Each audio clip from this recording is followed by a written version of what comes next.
ilalagay mo lahat to 1 liter. Yan mga chong, recommended 10W40. Kamusta mga chong? So today's video change oil tayo. First change oil, takbo ni Maxi Turbo ay 573. Ang first change oil niya is around 1,000 to 1,500. Change oil muna natin dito sa bahay. Then kapag nag 1,500, papa-change oil tayo sa kasa. Ayan. Gusto ko lang makita kung ano yung itsura nung langis. Yung first change oil niya, kung ano yung itsura nung langis natin. Okay? Kung may mga ribababa ng pagka-break-in natin. Actually, 1,000 pa eh. Yun. So, tara. Umpisa na natin. Kailangan mo lang ay 17 para sa drain dito sa isa. Yung may oil strainer. Tapos size 12 para dito sa engine drain bolt. Ayan. Then yung langis na 10W40 and gear oil. Change oil na natin. Unang gagawin, paandarin mo muna siya ng 5 minutes. After 5 minutes, patayin mo. Then pahinga konti, tsaka mo i-drain. Okay? Buksan muna natin to para in case na madali lang yung sa baba. Kapag kasi hindi mo nabuksan to, hindi ka mapagsalin ng langis. Ayan. So nalawagan na natin. Huwag nyo pong pipihitin yung tornilyo kung kagagaling nyo lang sa biyahe, malayong biyahe. Ayan. Martilyo kayo. Ayan. Puno yung isang konti.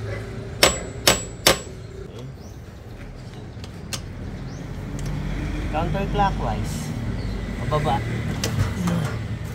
Ayan.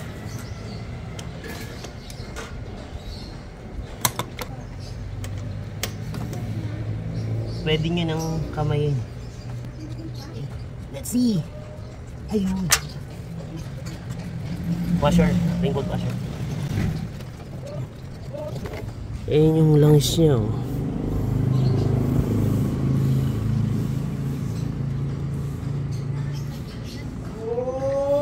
Linaw pa, no? Oh. Pero parang may mga yung ano niya, parang may mga glitters eh, no? Siguro yun yung nasama nung during break-in. Yun lang siya. Tanggalin natin yung takip nung ano para mas lalo pang tumulo. Dipstick niya, oil strainer size 17. Bukan martilyo, pupukin mo, hindi malakas ha. Ganyan. Yun. Size 17. Huwag po kayong gagamit ng open dito ah. At mabibilog yung ating nut. Okay. Counterclockwise ulit. Yun. Hindi na kayo, may spring to. Pero kung sige, inubuksan lang to yung bolt na may strainer is twice a year. Hindi siya talaga recommended buksan.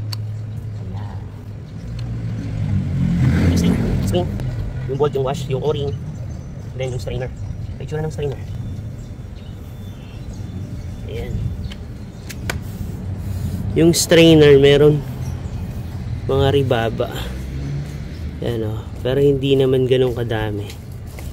May ribaba siya. Mga nakayod na parts.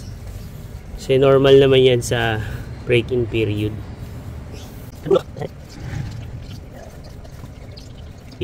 Close po. Ayan o. Okay. Malinis na.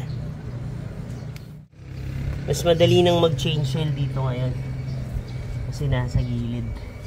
Punasan natin. Okay, punasan nyo. Ayan. So, ganyan yung pagkakasunod-sunod niyan. Oil strainer, spring, o-ring, then yung bolt. Kami lang. Kamay lang ha. Huwag nyo kong bibihitin agad. Pag hindi nyo na kayang bihitin ng kamay, tsaka nyo gagamitan ng tools. Torque. Okay. Meron tayong torque dito para talagang sakto yung higpit niya. Ayan. Ayan. 20 Newton meter of torque.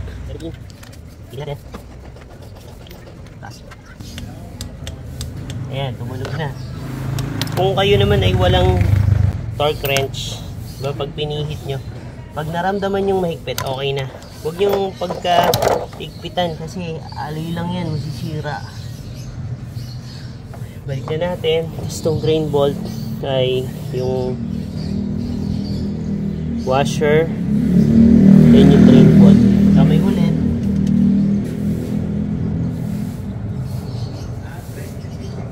Okay, pag higpit na, tsaka nyo gamitin ang gamit. Okay, 20mm din, parehas lang sila.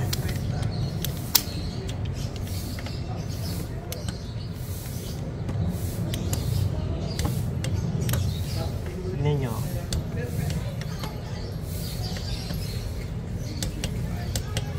Oh. Konting higpit lang, ayos na. Punasan nyo, magsasali na tayo ng langis. Yan mga chong, recommended 10W40 ni Yamaha. 1 liter po ang engine oil ng Yamaha Tech Max. Okay? Hindi ko alam kung good news to or bad news. Ayan, kasi yung recent is 900 ml lang. So 1 liter ilalagay lahat.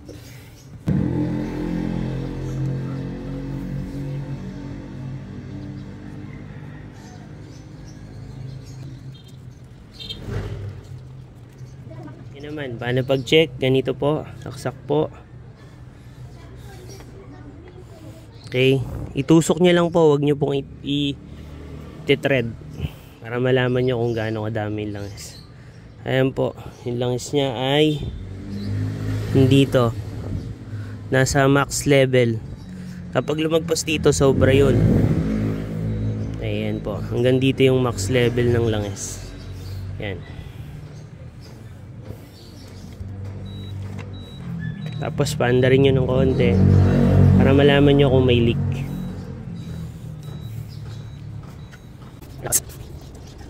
Lang dyan. Tapos ito naman,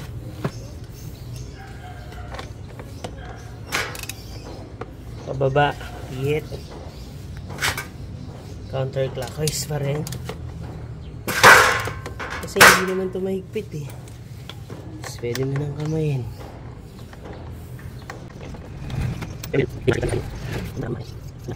Okay, gear oil natin is 100 ml ang laman.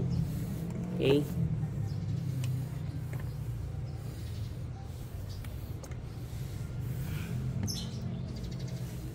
pagka tumulo na, paano natin itong final transmission fluid or yung gear oil ay pinapalitan lang to once a year. So since mura lang siya, pwedeng every other change oil, pwedeng twice a year, depende sa'yo. Okay, pitan nyo muna. Okay. So sa paghigpit nya, madali lang yun. Huwag nyo masyadong pagkahigpitan. Quarter yung tight nya. Ganun lang. Okay, ayun, ayos na, fit na yun. Tapos punasan natin to, yung takip yun, tsaka ito. Then salin na natin lahat 100 ml para yung kanina yung langis 1 liter, sasalin lahat. Ito rin, so wala ka ng tansya wala nang laman yun kapag ganun. Okay, balik, hand tight okay, reset natin after mo mapa-under ng 5 minutes at ma-check mo kung walang leak. So reset naman natin, set, check button, settings, information receive, maintenance reset. Ayan, sa oil, syempre oil tayo. Ayan, 573. Then okay. Ayun oh, napakadali niyang mag-reset. Yan ang maganda rito. Wala nang long press. Ayan. Ulitin natin. Kapag reset, settings, information reset, maintenance reset, oil, then okay, check, 0 na. Yun lang mga chong. So kung nakatulong tong yun lang mga chong. Kung may natutunan kayo sa video natin, please consider subscribing. Maraming salamat. RS.